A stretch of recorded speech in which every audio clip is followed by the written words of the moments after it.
Sering kita tidak ada masalah, tidak ada satu hal yang menjadi satu titik sebab, kok gelisah terus, was-was terus, takut terus, ya.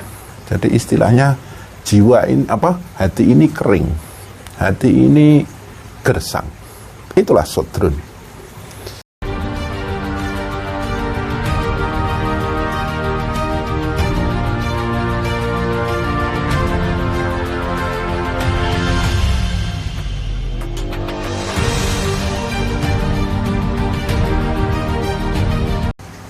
Ada satu istilah yang disebut dengan muhasabah hati, introspeksi hati kita. Di situ kita bermuhasabah, berintrospeksi, bagaimanakah situasi, kondisi, dan keadaan hati kita saat itu. Mungkin saat itu hati kita sedang lalai dengan Tuhan, atau mungkin hati kita sedang terasa dekat dengan Tuhan, atau mungkin saat itu kita sedang benar-benar lupa, berpaling dengan Allah dan dekat dengan yang namanya kekafiran. Kufur itu adalah perbuatan berpaling dari Tuhan. Pelakunya adalah kafirun, fa'ilnya. Kita perlu setiap saat bagi para pejalan-pejalan Tuhan melakukan satu muhasabah ini. Dan untuk mempermudah kita dalam bermuhasabah dengan Allah, perlulah saya menerangkan lapis-lapis hati kita. Lapis yang pertama adalah sodrun, yang kedua adalah qalbun, yang ketiga yang lebih dalam adalah fuad, yang paling dalam adalah lubab. Kita tak perlu memperdebatkan, mungkin di lain sisi ada satu istilah-istilah yang beda dengan ini tentang lapis-lapis ini, lapis-lapis hati. Mungkin itu hanya perbedaan istilah atau perbedaan penyebutan saja, tergantung dari warna-warna sudut pandang kita menyoroti tentang hati kita. Saya jelaskan satu persatu. Yang pertama adalah sodrun. Ini adalah lapis hati yang paling luar. Dia akrab dengan satu perasaan yang tidak terkendali, selalu was-was, mudah galau, mudah gelisah, mudah sedih.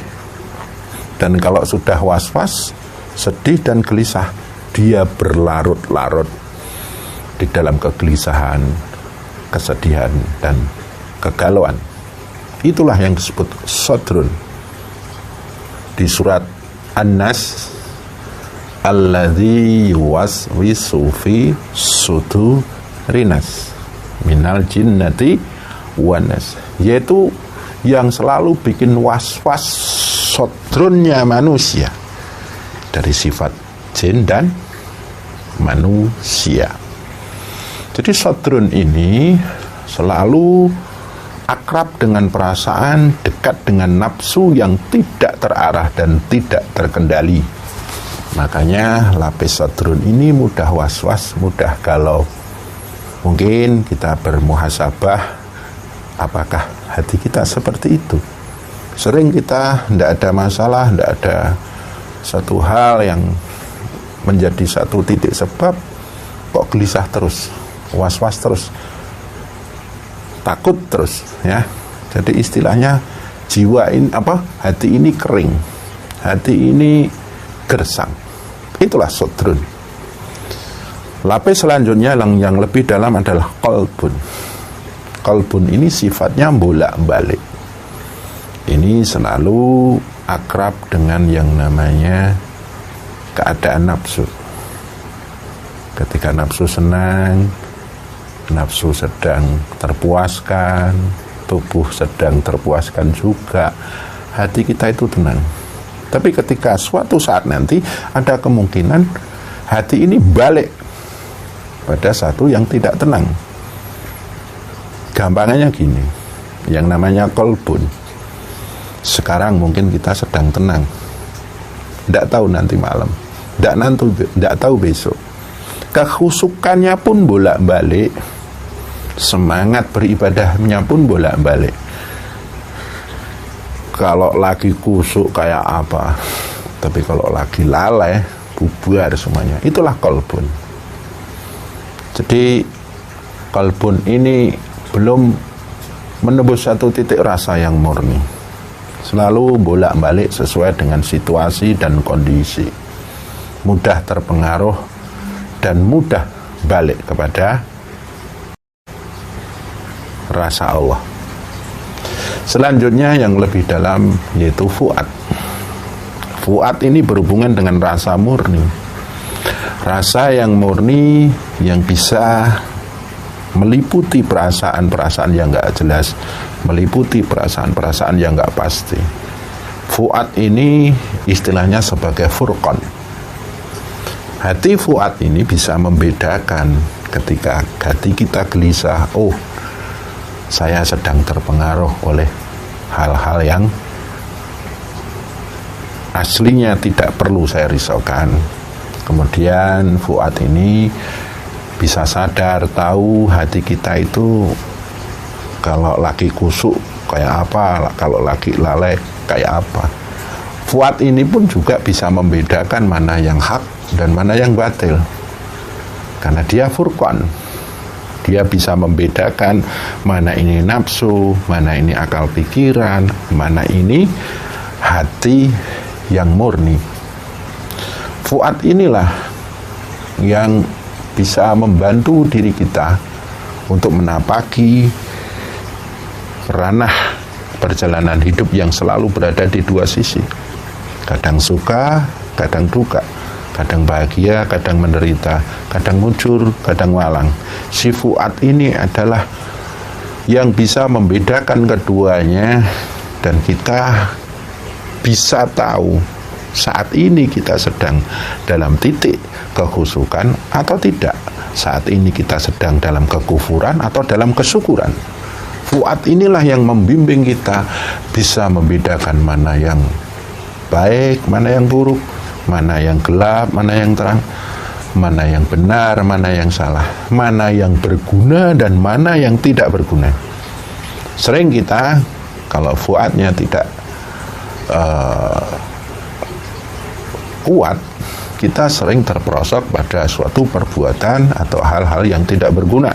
Akhirnya kita menemukan satu akibat, dan kita menemukan satu keadaan yang tidak berguna juga buat kita. Si fuad inilah yang bisa memberikan satu titik ketajaman diri kita, bagaimana kita menyatakan diri dalam pilihan-pilihan tertentu dan selanjutnya berkeputusan. Setelah itu ada lagi yang lebih dalam, yaitu lubab. Lubab ini adalah hati yang selalu menyambungkan rasa.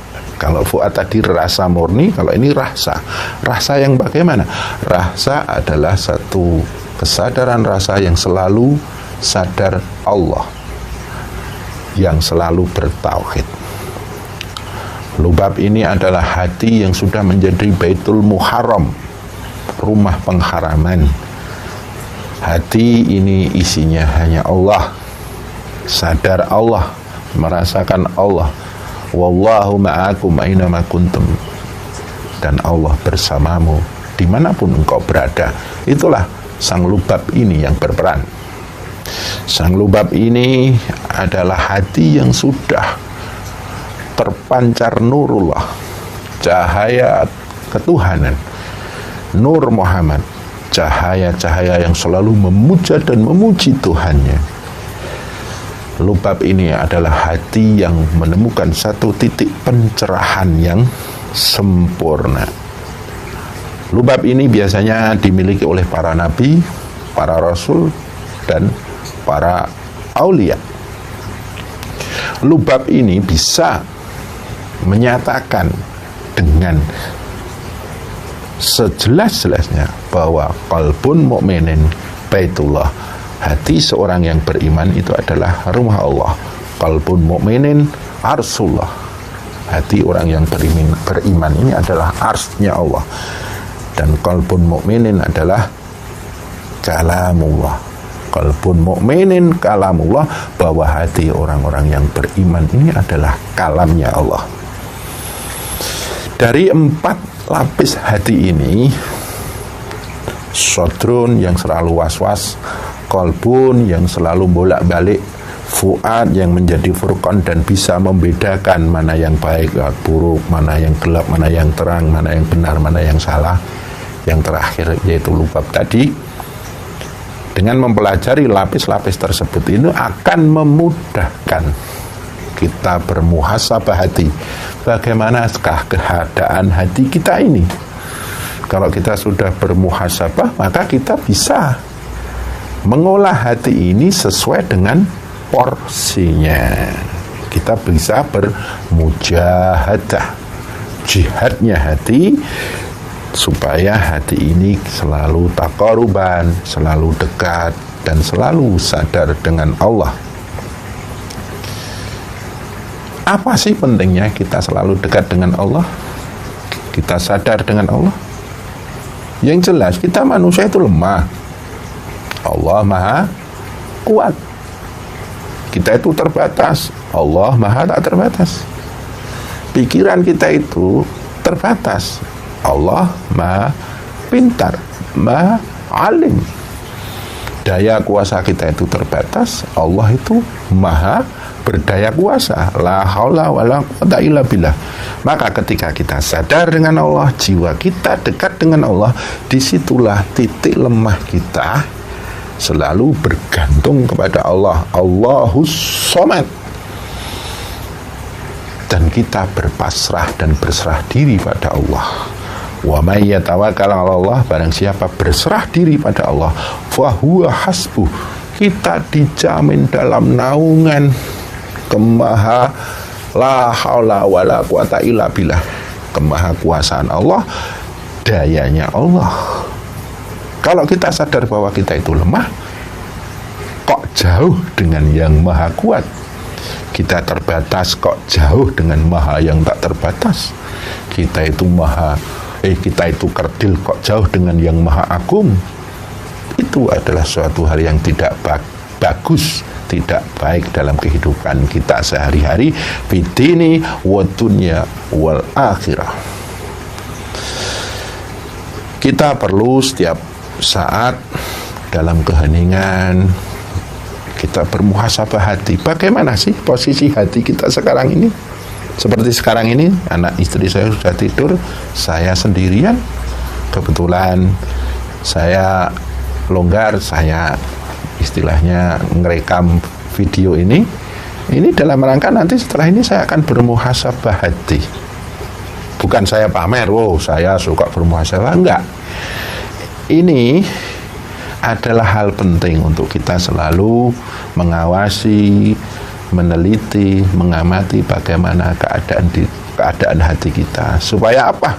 Supaya kita tidak terjebak dalam kemaldorotan, kesesatan, istilahnya kegelapan. Supaya kita tetap bertahan dalam kedekatan diri kepada Allah yang selalu menolong kita, menjadi tempat bergantung kita, Allah yang menjadi sesembahan kita. Apapun yang terjadi, kita selalu dalam lindungan dan naungannya. Semoga bermanfaat, kurang lebihnya mohon maaf.